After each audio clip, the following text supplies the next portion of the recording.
Welcome to Automate Your Agency. Every week, we bring you expert insights, practical tips, and success stories that will help you streamline your business operations and boost your growth. Let's get started on your journey to more efficient and scalable operations.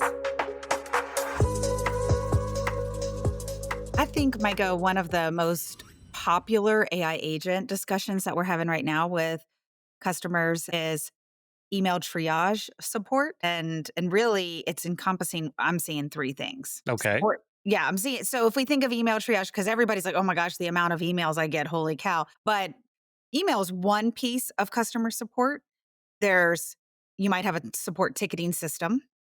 You might be getting emails to help customers and answer their questions, but there's Hopefully also, you're getting emails. you've got some kind of interactions happening. Yeah, let's hope Yeah. your clients are actually communicating with you. Yes. And then the last one would be voicemail, callers calling in. And we haven't really seen, and I've been having discussions with some of my business owner friends that also create AI agents and really answering the phone and having the AI agent answer the phone and doing a voice conversation. We just are not seeing that it's super strong at that yet. Will it get there? Oh, I have full confidence that it will get there. But right now, it's just the technology's not there. But if we think of a caller leaving a voicemail and being able to use that for triage support, I still think that that factors into those three ways that customer support triage can work. Yeah, so maybe we do some definitions here. So triage essentially is just saying you've got a bunch of things coming in at you and you've got to categorize it, organize it, do stuff with it, handle it, process it. Any of those words are based, that's what we mean when we say triage. So you might have a bunch of new leads coming in via email from a form. You might have clients giving you feedback on projects that you've sent their way to review. To your point, you might have incoming phone calls or voicemails left. And when you're thinking the phone call side, you're thinking more, hey, we already have the technology to get the transcripts from all of this. Yeah. So that can be filtered right in as a channel and work perfectly. hmm And most software that you're using now for your phone system transcribes. So having, if you're looking at one, make sure it does that, and then make sure it has an API. Yes, always, always an API. We need to like wear t-shirts for our podcast, Elaine, Does where it it's have an like API? always have an API. Yes, that's work with software that has an API just is a really great rule of thumb. Yes, yes. Every So startup now hates us. exactly. Before AI agents, the only way to do triage was human. It was you're sitting there, you're paying somebody to sit there and go through it. Even in our last business, Elaine, that was, I know at least one person's full time job. And I think we could probably identify some part time responsibilities across the different departments, fielding work.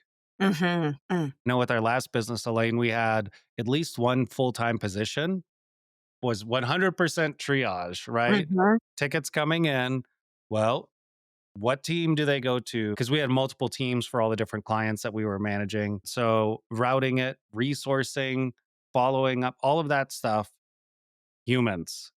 But with agents, agents excel at this. So if you have your phone calls coming in and it's being transcribed, that's perfect for an AI. If you have an email, if you have a support ticket, even at any other channels, that can all come in and now get automatically triaged. mhm.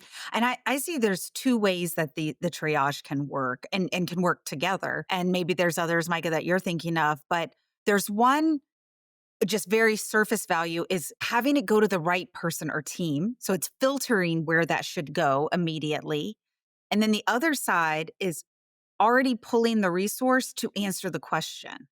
Now, 100%. Oh, a human man. needs to be involved, I think, still at this point is, making sure that it's answering it correctly. But you're saving, I was just talking to somebody, I can't remember who it was, and their daughter just got a new job.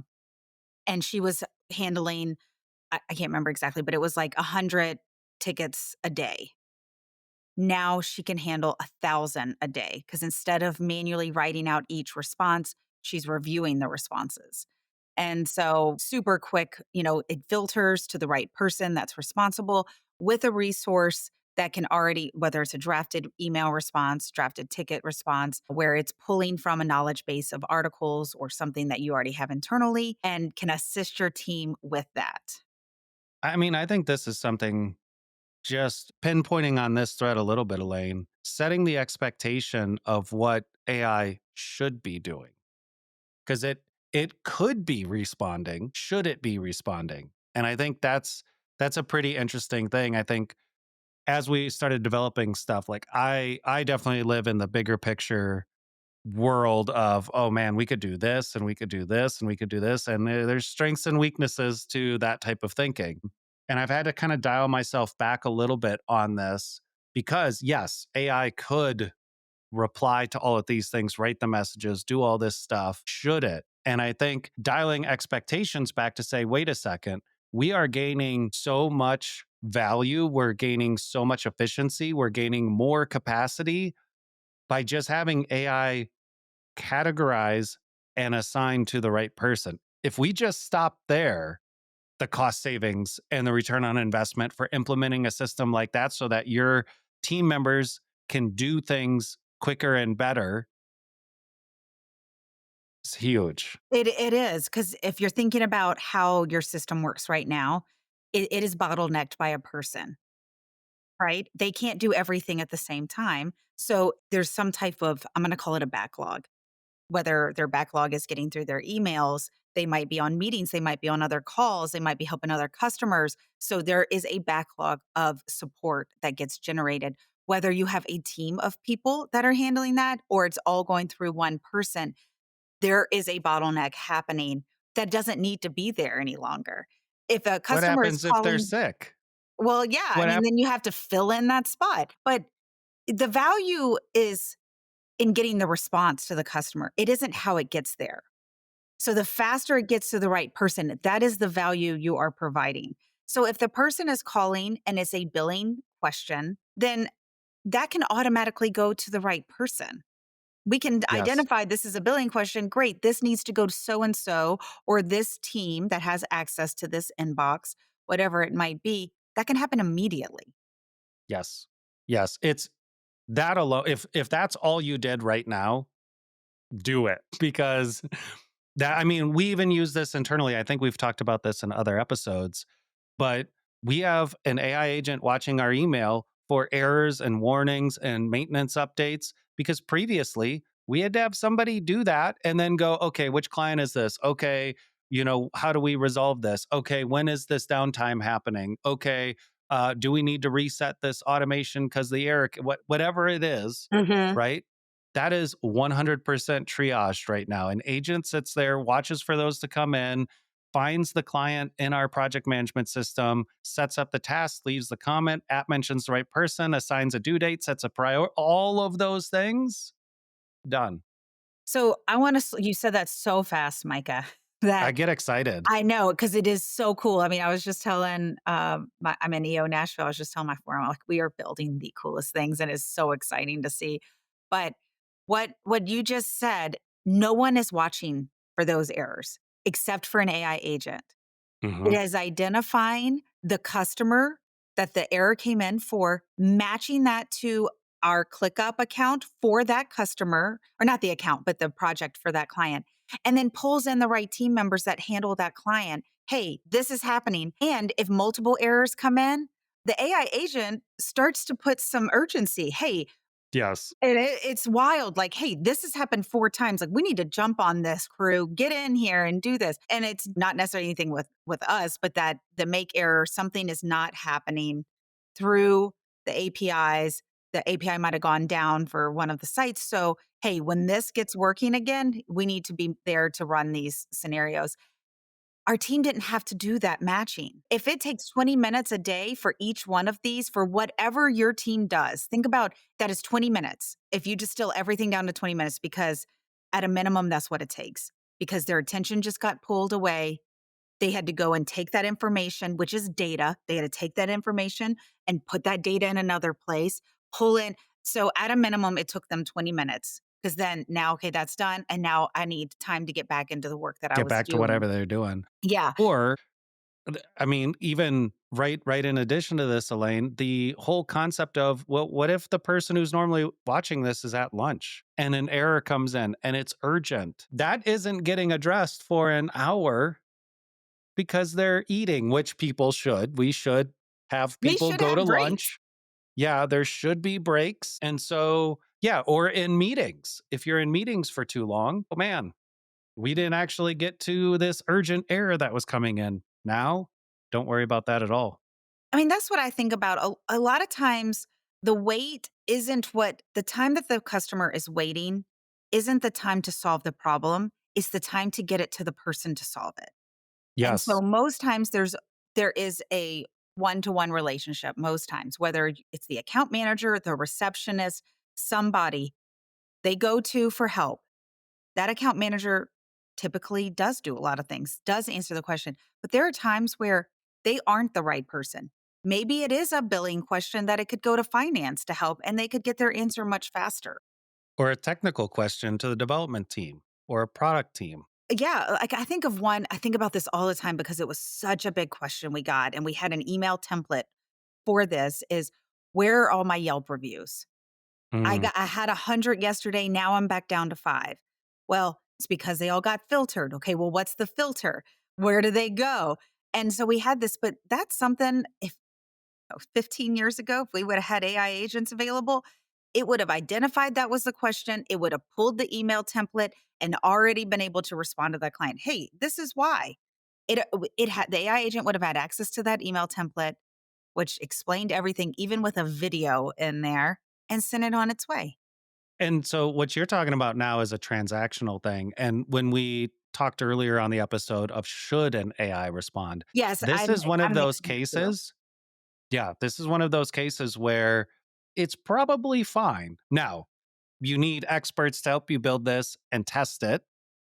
Don't just go and try to build this and hope that it works, Mhm. right? There's definitely resources and stuff for that we're putting together. So we've got a mastermind, we've got a number of courses that we're putting together to help with all of this. You can always reach out to us with questions on these things, but I say all of that not to just shamelessly promote ourselves while you're listening to this, but also because please don't try to have AI automatically do stuff that's client facing or customer facing without the right testing. You can get yourself in a world of hurt. Yeah, and even if you leave the automatic send out, that email triage could identify that support ticket, have access to your knowledge base, know how to respond, and it can sit there as a draft for the human to review, tweak it, and send it on its way. But that took care of 95% of the work. Yeah. And if you really start thinking about this from a category perspective, what are the channels that are coming in? What are the types of things that you get? So, what you talked about, Elaine, was something that we got over and over and over again. And we built a manual system to a degree to handle that with our last business because we didn't have the tools that we do now.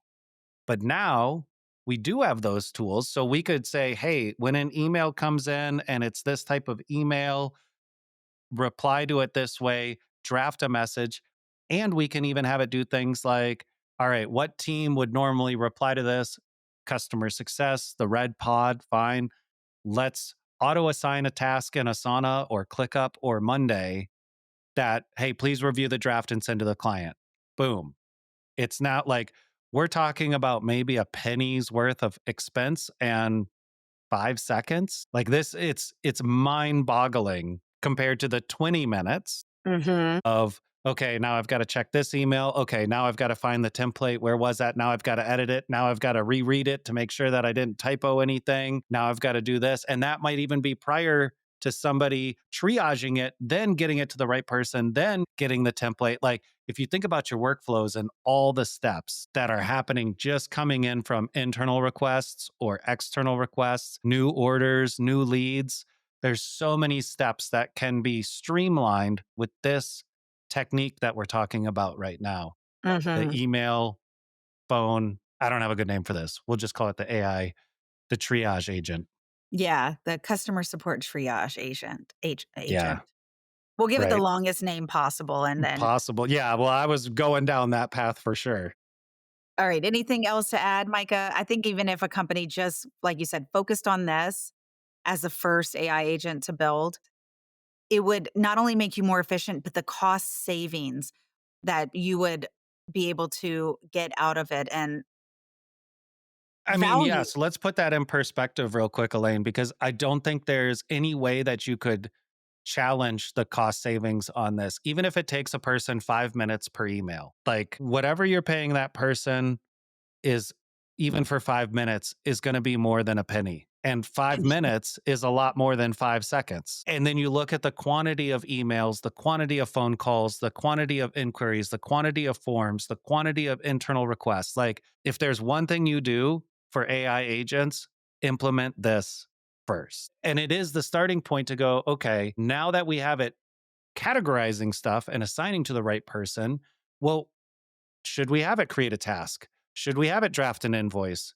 You can even have it review attachments and Mhm. determine, what is this attachment? It's crazy what this can do and the value that this can provide to get people the information they need to do their job. That's the key to all of this. Yeah, so we can be creative and strategic. Yes. So, starting point for this, I would say, is start thinking about your channels and start thinking about the categories, the types of inquiries, the types of emails, just the types of requests.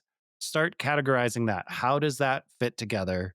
And then what is the routing for that? If you have that, you have 80% of what you need to be able to get something like this built for your business. Yeah, and it can be relatively quick at that point because you got all the buttons ready to button. Yes, that's how it works. You can button up. Yeah. All right, perfect. So if you want to talk more about this, we'd love to chat with you. Like Micah mentioned, we're launching a mastermind so that we can lead conversations with you on these topics and you can get ahead of the game. Notify us if you want to get added to the wait list. And thanks again.